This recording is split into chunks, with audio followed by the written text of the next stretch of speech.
Okay, in this video, I'm going to show you how to lay out your LED, dimmable LED circuit board. And I'm going to try to do it quickly. So as I'm going along, if I'm going too fast, pause and do the thing, because you want to take the action. You don't want to just watch me do it. Every time I do an action, pause me, do the action, continue. It's helpful if you go side by side, like put the video on one side of the screen and your work on the other, or maybe on your phone video and the work on the screen, however you need to, so you can do it side by side and do it quickly. All right, so first, we're here in the circuit board, and if you aren't here yet, you need to do the previous video to get here.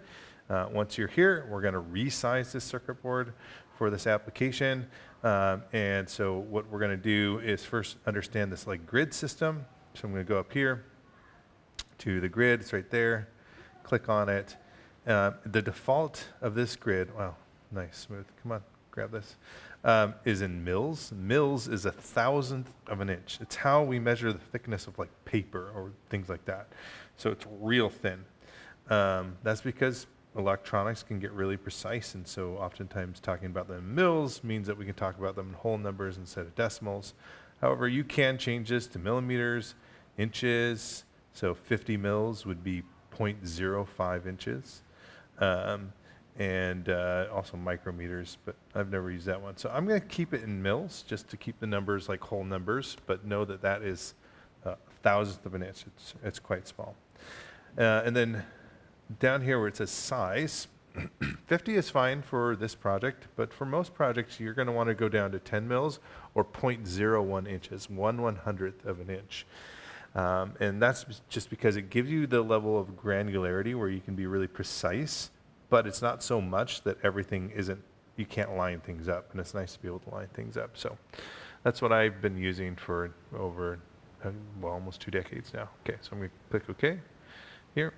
And then now we're going to resize this board. Now, down here is the coordinate 0, 0. We're not going to move that. What we're going to do is we're going to make the board shorter, and we're going to make it like skinnier this way.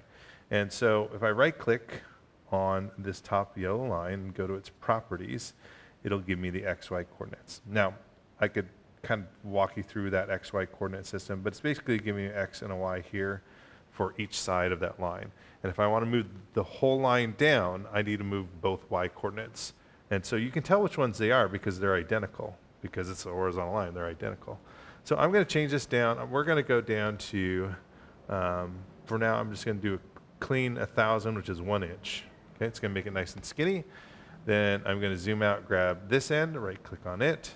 And let's just do, and now you'll see this is the X coordinate that I'm trying to move over. So now I'm going to change that one to 1,500 and this. Okay, again, you should be pausing me and doing this yourself at every step. Okay, but I'm going to try to make this video short. Okay, so now that I've got my things in here, the next thing I need to do is to create a ground plane, So this is how that works. So first, we're going to go to the polygon tool, which is right next to the text tool, polygon tool. And then we're going to go up to the top. We're going to do bottom layer. Often we can do 2 layers, but on these boards, we can only do 1, and that layer is on the bottom. I'm going to click right angle for now. You don't have to, but I'm going to go right angle. For our width, I'm going to do 16 mils or 0.016 inches. And then for these other options, we're going to leave it as solid. There will be times where we might need to do hatch, but we're going to leave this as solid. Thermals we're going to keep on. And when it says orphans, we're going to drop the orphans. That just has to do with when something's cut off. But you don't need to worry about that. Really, you just need to change these parameters here. Once I've done that, I'm going to go to my 0, 0 point. I'm going to click near there. And I'm going to basically outline the board. I could go right on that yellow line. Even right inside of it is fine, just barely. But what I want to do, the big key, is I create a rectangle where I start and stop at the exact same spot. So I'm going to click there, and then it's going to ask me for the name. And the name I'm going to give it is AG&D. If you aren't up to this spot, pause the video, do that, and come back. So I'm going to click OK, and when I do so, I'll see this dashed line. Okay. And then I need to introduce you to this button called Rat's Nest. Rat's Nest will rewire everything to be as simple as possible. Right now, it won't do anything because I don't have any parts in here. But as soon as I add a part that has that ground, so let me find a part that has a ground. I believe this transistor does. I zoom in, there it is. You see it, A, G, and D. Okay, so if I drag this transistor in to a spot and hit rat's nest, okay, you can see now that A, G, and D is connected to this giant rectangle, but the other ones are not. And so that's going to automatically wire all our grounds in. We do this for a couple reasons. Number one, it simplifies our wiring because ground's the most common connection. When you have that common connection connected to a huge pad and then you don't have to wire it, great. And the second reason is that when you create a more of a metal sheet of ground, that's like in the physical reality of just making a level ground to measure things through. This is making a level electrical ground because you have a larger sheet of metal. And so it also just speeds things up. Now, a couple things as we're starting to place these parts. We want to put these parts in this circuit board, okay? But we want to put the LED on the bottom. You can see right now it's the color red. We want it to be the color blue, the bottom. So I'm going to click here. I'm going to flip it over, just like so. And when I do that, now it's on the bottom. If I go in here, do this, and then I'll click rat's nest, and you'll see it carve out the space for the LED. Okay, now, we want to arrange these things, these parts, in such a way that these yellow air wires are as short as possible, and there's as few crisscrossing of lines as possible. And so I'm going to kind of like work through that here quickly. Okay, here we go. Stick this there, then I'm going to click that. Does this even fit? Ooh, I'm going to have to turn these.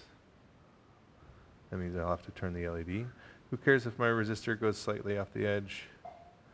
But, because I just want it to fit in some way, but I'm going to try to give myself some spacing here. Let's see here. There we go. That probably means I need to move this up out of the way. Can I rotate it? Well, there's space. Yeah, the transistor can go off the edge, and so that seems to save me some space there. Okay. And then where does this go? That goes to that one. Okay, we'll put that right there. And then we got this one. Let me hit rat's nest. There's so many wires coming out of there. Okay, that simplifies some things. Okay, that's going to go down there. That's going to go up there. Okay. And then lastly, we have our connections for our battery or our power supply. Okay. If you're finding that these connections are like they won't fit, you can make the circuit board bigger. Or if you can also try your hand at making them smaller. So I'm going to connect it like so, and then I'm going to move this. This is like my dimmer. I'm going to try to orient it a little differently. Let's see here. I think it'll be better if the ground is up above. Yeah, I think that'll be better. Okay. Okay, and then I'm going to do something a little bit unique here.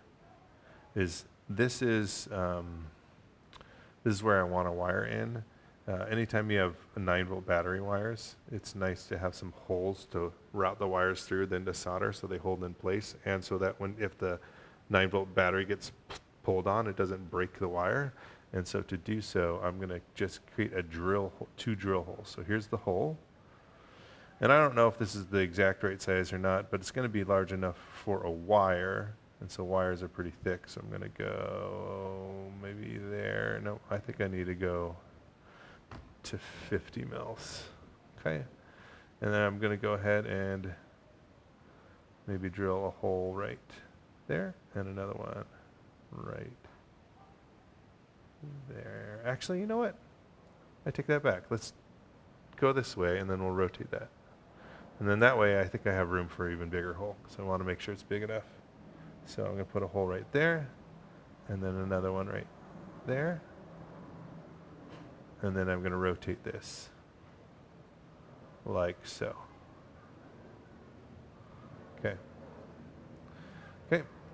So there we go. Now I have my things laid out. And so awesome. That's a great first step. So now I need to route them. We often need to pay attention to how thick the traces are when you're out, because especially with LED circuits, they can get hot. If they get hot and they're too thin, they get even hotter and they rip up the traces. So when I go to route, which is right underneath the trash can, hit route, one, I'm going to not do a right angle. I'm going to do this other angle, the default angle, which is 135 degrees.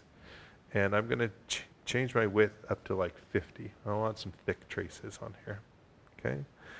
And then I'm just going to zoom in, and everywhere there's these yellow air wires, I can click, and then everything lights up that I can go to. So I click there and go over here and click, and there you go. I click here, go down here, and click, and there we go.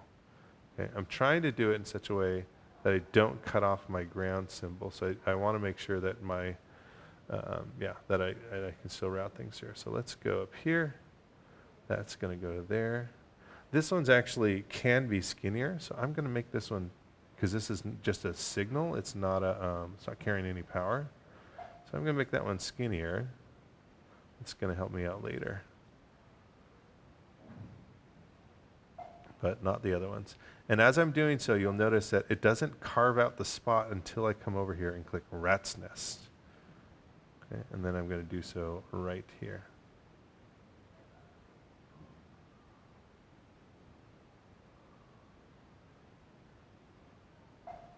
And there we go. When I hit Rat's Nest for the last time and it says nothing to do, then I've wired everything up. Okay, so now for our last little bit of steps. We are really close to done now. We need to go up to Tools, go to Design Rule Check. Okay, again, that's Tools. Design Rule Check is DRC. We don't need to do anything in the layers, because by default it has 2 layers and we're only using 1, so we don't need to add any. Clearance, here's what we need to do. Normally we can get away with 12 mils, but because we're going to be doing some bare circuit boards for this, we need to do 16. We need some more gaps. And so that's what we're going to do. I'm just hitting 16, hitting tab, and then 16 tab until I got them all. Okay? So that's clearance. In distance, this 8 also needs to change to 16, but then it's okay if we're closer to the edge of the board. That's what copper dimension means. How close can the copper get to the edge? I usually use 20. 20 is fine. Okay. And then after that, we may deal with sizes another day, but not today. Okay. We're going to hit check. And if any errors pop up, we're going to try to fix them. So there's lots of different errors that can pop up. Some are that we didn't wire everything, so it'll say air wire. Say I have this overlap something, it might say overlap. Here it says clearance, and this is an example of where the clearance problem is not with us, it's with the design. You can see that the way this part was designed, it didn't have a giant gap between here. Since we're not going to be able to change this, or at least not easily, we're going to accept those errors. So that error there, I'm going to approve, and the one on this side. But these are the only ones to approve on here. Everything else you will need to go back and fix. So I need to approve those as well. Okay. And now when I zoom out, and I've hit Rat's Nest, you can see here. Okay. I'm going to just, for one good measure, I'm going to hit DRC again, just to make sure it says, okay, no errors, 2 approved errors. Good to go. And then the last step is for us to examine what the circuit board will look like if we were to professionally manufacture it, meaning what will we see printed on the circuit board. This right here, we can mill, and this is good enough. But in order for us to learn all the things to where we eventually want to go, we need to go hide this bottom and top layer. And what we want to also hide are these names layers, because all I care about now is the values layers. Okay? So this says 10K. Let me see if I can click on where the 10K, there it is. So I'm going to move that just there. Here's the 22 ohms. Let's move that there. That says 9 volts. That sounds good. We'll keep it there. That says 1K. That's pretty good. This says MGA 182. Maybe I move it just a touch to get it in there. Okay. And then this one says 3 watts, and it says it on the bottom. And that's fine, because when we manufacture this would be on the bottom. Now, if you want to be able to read, because if you wanted to be able to read this and you wanted to put it on the top so you weren't confused and be like, what's with the WE? you can mirror something and it'll flip sides. So now this text label is flipped to the top, even though you would put it on the bottom. So it's your call whether you want to put it on top or bottom, but that's how you do it.